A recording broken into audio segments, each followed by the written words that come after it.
What's up? It is Monday, so that means it is time for another edition of 3-Point Stands presented by Mountain Dew. Meghan, Triplett, John Roser here with you to break everything down. And Roser, let's start in the NBA and let's talk about Brooklyn Nets, because what went down against the Knicks versus the Knicks, it was the New York Showdown. You know, I was there. And the crazy thing is KD went off for 53 points, which is absolutely phenomenal. And we'll get to that. But Kyrie, because of this mandate that does not make sense, that no one understands, but he cannot be on the bench, but he's now allowed to be in the arena, but he had to buy courtside seats and he sat across from the bench. What? How do we make sense of this all? It doesn't make sense. And as I think Taylor Rooks put it, you can be pro-vaccine. Like, obviously Kyrie's not vaccinated, is you can be pro-vaccine and still believe that this makes no sense. Yeah. And it doesn't make any sense at all. It doesn't make sense. Kyrie Irving should be able to play basketball. Kyrie Irving should be allowed to play basketball. Like, we know enough. And we're even hearing more stories. We even got more than a freaking doctor out of Stanford saying, like, it looks like COVID was around in like September of 2019 in all these big cities. Like it was around way before we knew about it. Like there's so much stuff we're still, but like Kyrie Irving should be allowed to play basketball. Yeah. It's preposterous. It was the weirdest thing to see. It was the weirdest thing to see on TV. It was the weirdest thing to see on the big screen in the arena. I mean, he looked good. I love the coat that he rocked with it. I thought maybe they were going to have him when we got the word that he was going to be in the building, because we saw him at the ACC tournament, the semi, when we were the championship game at Duke. And when they showed him on TV at the Duke game versus Virginia Tech, it made you be like, wait a minute. So that means that he's definitely coming to the Nets game versus Nick. That's his own team. And everyone thought maybe they would put him in a box or like hide him out somewhere. But no, he sat courtside, had a flashy coat on. You saw KD, whenever he would go off, or there was like the whistle was blown, they would go up to Kyrie, dap him up, talking to him. And it was just so weird. But KD put on a show. You know, this comes after the big win against the Sixers from on Thursday to now getting a win against, you know, the rivals, the New York Knicks. But it's how KD did it. Like 53 points. The guy made everything. I know you love this man. You talk about his shot and how beautiful it is, but he makes things look so easy. Yeah, and honestly, the Knicks almost beat the Nets. But if it wasn't for KD just going off, you know, this could have been very, very different. Look, that Knicks team has been playing pretty good ball. Like they gave the Grizzlies, they were up 15 points on the Grizzlies in the third quarter on Friday night. And that Knicks team before that had won 3 in a row, including a 30-point blowout win in Dallas. So that Knicks team's been playing some pretty good ball lately. So it's not a surprise to me. I know Brooklyn got off to the hot start against New York, but it's not a surprise that the Knicks came back and that they've been playing pretty well. But no, KD these last 2 games has kind of reminded everybody that gif of him, that video clip where he's like, you know who I am. Yeah, that's he's doing a little bit of that right now. He definitely is. And the Grizzlies will see the Nets next Wednesday. So we'll probably talk about that game next Monday. Let's talk about something that is surprising, shocking. Why would you do it on Selection Sunday? Tom Brady, he announced Sunday night, which we talked about this last week, Roser. And since then, we found out that Aaron Rodgers, he's going to stay at Green Bay. Tom Brady is not retired. He is coming back. He posted on his Instagram that being in the stands is not for him. He wants to be out there in the field, and he's coming back to Tampa.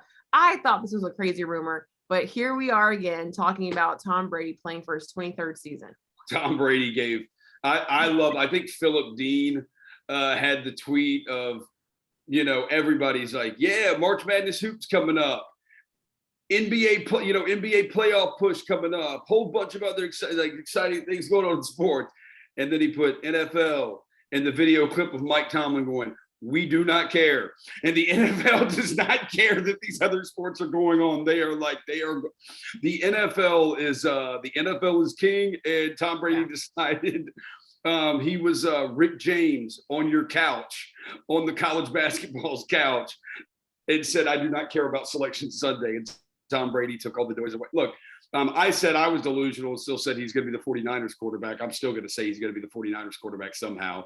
So that means wait. So you mean you're telling me he's probably going to play like 25, 26 years? I'd say he's going to get traded. He's going to find a way to get traded to the 49ers. So it's not surprising to me. It's just not surprising. We've been talking about it. And I've been partially goofy saying he's going to play for the 49ers, but the other part of me, it's not. It's like I haven't been goofy saying that I thought he's not done playing football.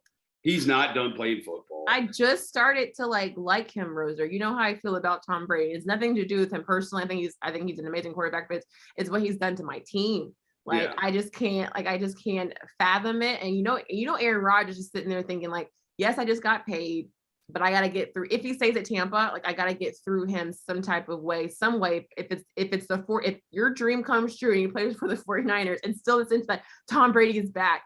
Tom Brady, Patrick Mahomes got married over the weekend. I'm sure he probably woke up he's in Hawaii on his honeymoon. He's like, yo, really? Like, do I need this right now? Like everyone is thinking that, but you know, if anyone can do it, it is Tom Brady. And I'm not surprised that he did it the way that he did it in the post that he did it. I blame that soccer game though. We saw him with Ronaldo supporting him. I felt like he felt uncomfortable in the stands. I felt as if in his head, he was like, I'm watching another great. He's still out here. Maybe I should do it too.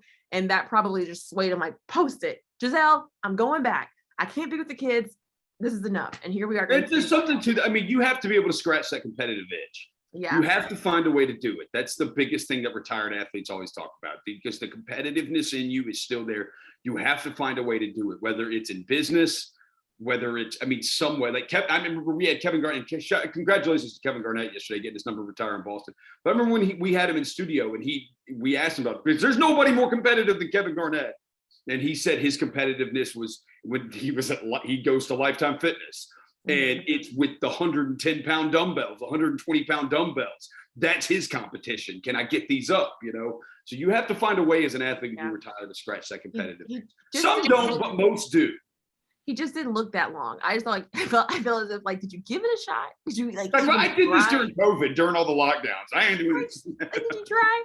All right, really quickly, we got to talk about the Memphis Tigers. That's the big news for us. The Tigers are going dancing. They did not win the American Conference tournament on Sunday. Houston takes that victors, but it's hard to beat a team 3 times. But they are going dancing. You look at what they have in the region that they do have. They're taking on Boise State, but they're up there with Gonzaga. They're going all the way to Portland for this. But just how exciting is it that we'll see the Tigers in the NCAA tournament again? Yeah, it's awesome that they're back in the NCAA tournament. It's going to be fun to watch on Thursday. It's cool that they're there. It's just cool that they're there. Has this season been a pretty big disappointment so far? Yeah, but they're in the NCAA tournament relative to what the preseason expectations were. Yeah, but they're there. But they've also surprised people. You said like the season from how they've turned it around. Yes. Yeah. So that's a big deal. No. So that's a big deal. And look, they're there. Do I wish they would have had that? You know, they're a 9 seed. Do I wish they would have had? Aren't they? They're a 9 seed, right? They're the 9 seed. Memphis, the 9 seed or the 8. I thought they're higher than that. They're in the 8-9 game against Boise State. So, but like looking at some of the other 8-9 games, like North Carolina was one of the 8 seeds. I'm like, man, if we could have had a first-round matchup with North Carolina, that would have been awesome. You know, having a blue blood school. But they don't want one of those blue blood schools going out like that. They matched up the bracket to have Memphis, Boise State, and then feeding into Gonzaga, so you get rid of 2 of those 3 non-Power 5 teams right off the bat. So. Look, it comes down to Memphis played Boise State in the NIT last year and beat them.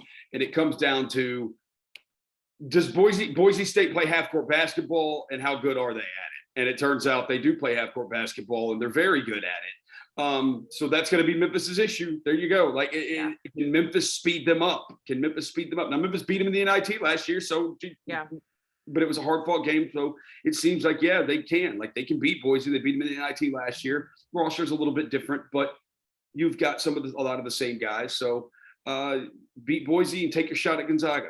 Oh man, you got to get to Gonzaga, but you got to get through Boise to get there. I'm just happy that they're going. As you're talking about the up and down season, it's been rough, but they're here. You know, they know what they need to do, defense, turnovers, all that. We'll get to that, but congratulations to the Memphis Tigers. And that is all the time we have for this edition of 3 Point Stands presented by Mountain Dew.